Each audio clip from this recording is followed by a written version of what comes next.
Hello everyone, welcome to infinity education. आज की video में हम क्लास 7 ज्योग्राफी का चैप्टर नंबर 5 पढ़ेंगे, जिसका नाम है वाटर। वाटर क्या होता है? एवरीवन नोस कि पानी पानी कहाँ पे होता है। पानी हर जगह हमें मिलता ही है। When you think of water, that image come to your mind. What image come to your mind? You think of rivers, waters, waterfalls, pitter patters of raindrops, water in your taps. Children love to float paper boats in rain puddles. By noon, the puddles vanish. Where does the water go? Water जब भी हम सोचते हैं तो हमारे क्या image आती है कि रिवर्स में पानी होता है, वाटरफॉल्स में पानी होता है। बारिश जब होती है तो छोटे छोटे गड्ढों में पानी के ड्रॉप्स भर जाते हैं, और जो छोटे छोटे बच्चे होते हैं वो उसमें पेपर बोट्स बना के उसको चलाते हैं। बट आफ्टरनून हम ये देखते हैं कि वो सारा पानी तो गायब हो गया, तो कहाँ गया वो पानी? Let's see. The sun's heat causes evaporation of water into vapor. When the water vapors cools down, it condenses and forms clouds, from where it may fall on the land or sea in the form of rain, snow or sleet. यानी कि दोपहर में जब सूरज की गर्मी होती है तो जो धरती का पानी होता है वो इवेपोरेट हो जाता है और हवा में हो जाता है, जो और वाटर वेपर्स हवा में उड़ जाते हैं ठंडे होने की वजह से, और वो क्लाउड्स बन जाते हैं। और फिर उसके बाद जब दोबारा क्लाउड्स बनने के बाद धरती पे गिरते हैं तो वो किसके फॉर्म में गिरते हैं? रेन्स, स्नो, स्लीट, यानी कि हल्की हल्की बूंदें। The process of which water continually changes its form and circulates between ocean, atmosphere and land is known as water cycle. यानी कि बारिश का पानी धरती पे गिरता है, फिर उसके बाद सूर्य की गर्मी से वो दोबारा आसमान में बादल बन जाता है, और फिर बादलों से ही वो पानी बारिश में गिरता है और फिर वो धरती पे आ जाता है। तो उसे हम क्या कहते हैं? उसे हम वाटर साइकिल कहते हैं। इस फिगर में हम देख रहे हैं water cycle. Look at here. Evaporate, ये रेन है, झरना है, यहाँ पे इवेपोरेशन हो रही है वाटर की।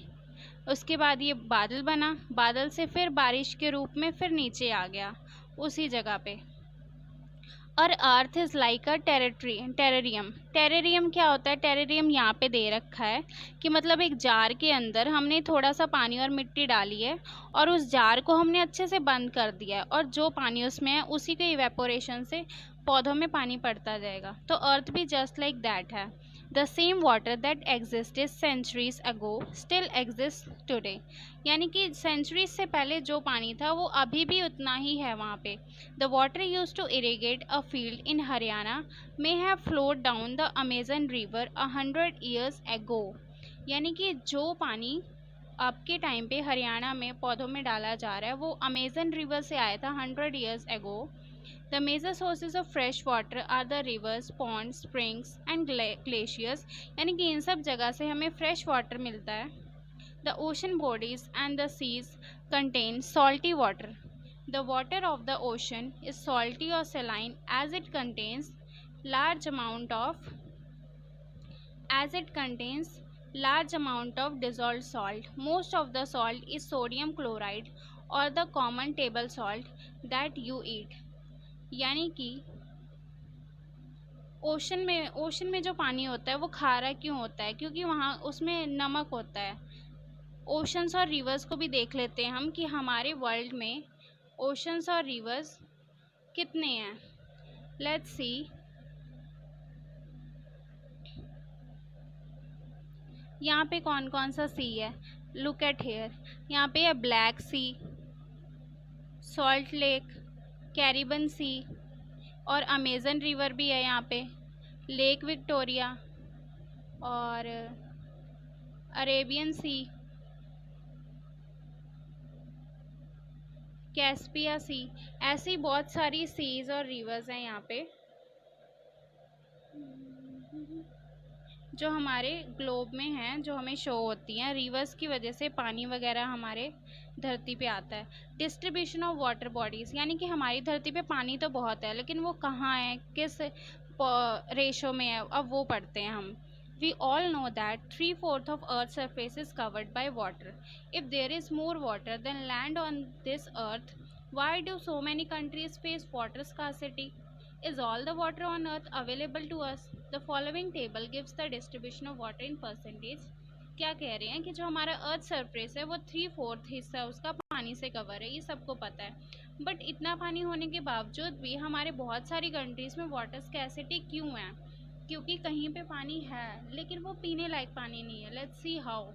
ओशंस में कितना पानी होता है? 97.3% पानी जो होता है वो ओशंस में होता है, जो कि सैलाइन वाटर होता है, जो हम बिल्कुल नहीं पी सकते। खारा पानी, वहाँ पे नमक बहुत ज़्यादा होता है। जो 97.3% से बच के जो बाकी का पानी है वो डिवाइड हो रहा है। आइस कैप्स यानी कि बर्फ़ के टीले जो हैं 0.2% पानी आइस कैप्स में है। फिर ग्राउंड वाटर यानी कि धरती के नीचे कितना पानी है? 0.68%। फ्रेश वाटर लेक्स कितनी है? 0.009। Inland seas and salt seas यानी कि समुद्रों में कितना पानी है? 0.009। एटमॉस्फेयर में कितना है? 0.0019। और रिवर्स में 0.001। और ये सारा एरिया हमारा फ्रेश वाटर है और ये सारा मिला के 100% है। अब फ्रेश वाटर हमारे पास इतना कम है, इसी वजह से बहुत सारे जो हमारी कंट्रीज़ है वहाँ पे वाटर स्कार्सिटी है। सैलिनिटी क्या होता है? Salinity is the amount of salt in grams present in the 1000 grams of water. The average salinity of the ocean is 35 parts per 1000। यानी कि ग्राम्स के अकॉर्डिंग सैलिनिटी होती है। 1000 ग्राम्स में वाटर में सैलिनिटी होती है। ओशन में कितनी होती है? 35 parts per 1000। Do you know Dead Sea in Israel has salinity of 340 grams per liters of water. यानी कि जितना पानी है उसमें 340 grams तो नमक ही है। Swimmers can float in it because the increase salt content make it dense. यानी कि स्विमर्स उसमें स्विमिंग कर सकते हैं। Water distribution can be demonstrated by a following activity. ये एक्टिविटी है, ये आप कर सकते हो, इससे वाटर डिस्ट्रीब्यूशन का हमें अच्छे से पता लग जाएगा। Water is absolutely essential for survival. Water alone can quench for thirst when we are thirsty. Now don't you think we are wasting a precious resource when we use water carelessly. अब तो आपको पता चल गया होगा कि water ही हमारा survival source है। वाटर से, एक बूंद वाटर से किसी की प्यास बुझ सकती है। तो क्या हम वाटर को अच्छे से यूज़ कर रहे हैं कि या क्या हम उसको वेस्ट कर रहे हैं? We have to think on it. बहुत बार ये न्यूज़ छपती कि पानी नहीं है, हमारी धरती पे पानी ख़त्म हो रहा है, इसलिए हमें पानी बचाना बहुत ज़रूरी है। Ocean circulation. ओशन सर्कुलेशंस क्या होते हैं? There is something magical about walking bare feet on the sea shore, the wet sand on the beach, the cool breeze, the sea birth, the smell of salt in the air, and the music of the waves. Everything is so fascinating. Unlike the calm waters of ponds and lakes, ocean water keeps moving continually. It is never still. The movement of that occur in oceans can be broadly classified as waves, tides, and current. यानी कि जब भी हम सी शोर पे चलते हैं तो वहाँ पे सब कुछ बिल्कुल साइलेंट होता है, सी बर्ड्स की वॉइस। बट जो जो ओशन का पानी है वो साइलेंट नहीं होता है, वो बार बार आता रहता है, जिसको हम 3 कैटेगरी में डिवाइड करते हैं, वेव्स में, टाइड्स, करंट। अब हम आगे पढ़ेंगे वेव्स और टाइड करंट क्या होते हैं। वेव्स क्या होते हैं? When you are playing through ball on the beach and the ball falls into the water, what happens?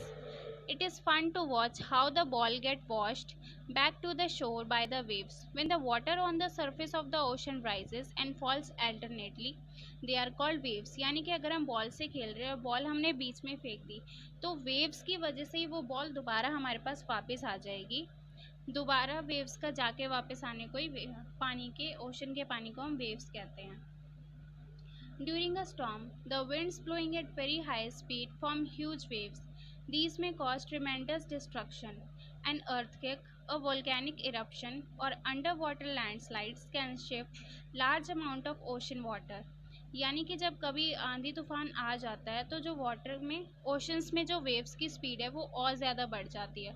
Earthquake, volcanic eruptions, जो अंडर वाटर स्लाइड्स जो चेंज होती हैं, उनकी वजह से भी वाटर की स्पीड में चेंजेस आ जाता है। As a result a huge tidal wave called tsunami, यानी कि जो बहुत ऊंची वेव आती है उसे फिर हम सुनामी का नाम दे देते हैं।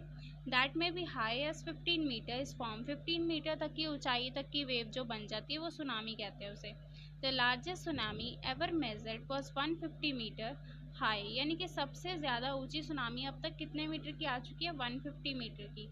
These waves travel at a speed of more than 700 kilometre, 700 kilometre per our की स्पीड से ये वेव्स चलती हैं सुनामी के दौरान। The tsunami of 2004 caused high spread damage in the coastal areas of India.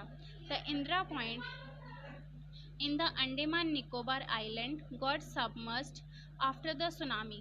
यानी 2004 में जो सुनामी आई थी उसकी वजह से इंदिरा पॉइंट, जो इंदिरा पॉइंट क्या है? इंदिरा पॉइंट एक लाइट हाउस है जो अंडमान निकोबार में था, लेकिन इतनी ज़्यादा सुनामी आने की वजह से वो डूब गया था सुनामी की वजह से पूरा। सुनामी का नाम कैसे बना? Tsunami is a Japanese word that means harbour waves as the harbour get destroyed whenever there is a tsunami. यानी कि सुनामी को जापानीज में हार्बर वेव्स कहा जाता है। जब भी हार्बर वेव्स आती थी तो सब कुछ डिस्ट्रॉय कर देती थी, इसलिए उसे सुनामी कहा जाता है। क्या हुआ था 2004 में? Tsunami the earth's pandemonium. Tsunami और the harbour wave struck havoc in the Indian Ocean on 26 2004, 26 December 2004. The wave was the result of earthquake that had its epicenter close to the western boundary of Sumatra. The magnitude of earthquake was 9.0 on the Richter scale, यानी कि 26 दिसंबर 2004 में Indian ocean में जो tsunami आई थी वो किसकी वजह से आई थी? वो अर्थक्वेक की वजह से आई थी। अर्थक्वेक कितने स्केल पे आया था? 9.0 ऑन द रिक्टर स्केल के अकॉर्डिंग अर्थक्वेक आया था।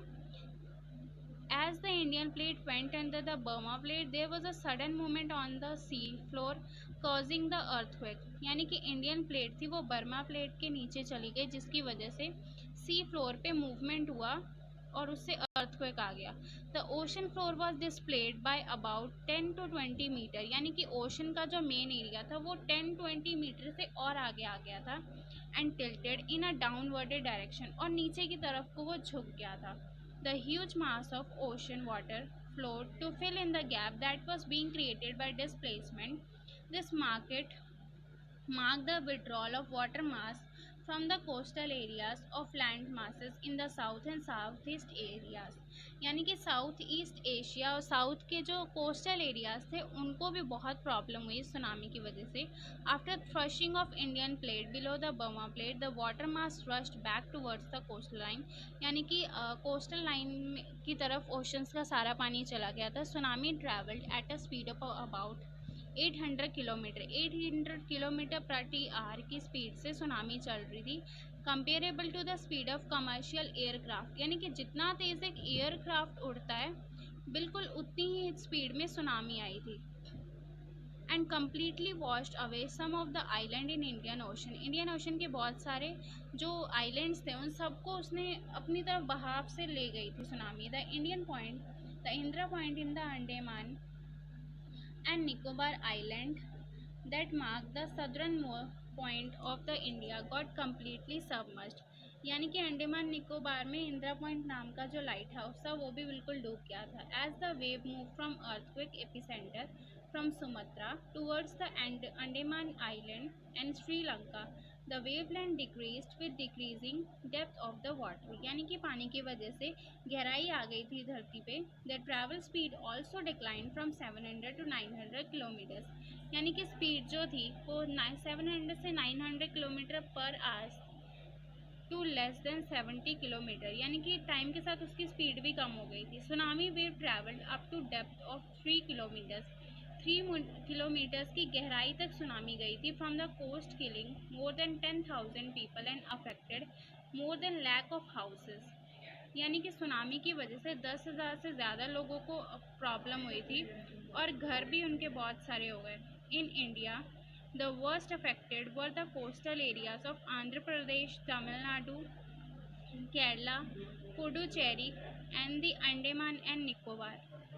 While the earthquake cannot be predicted in advance, is it possible to give a 3-hour notice of a potential tsunami?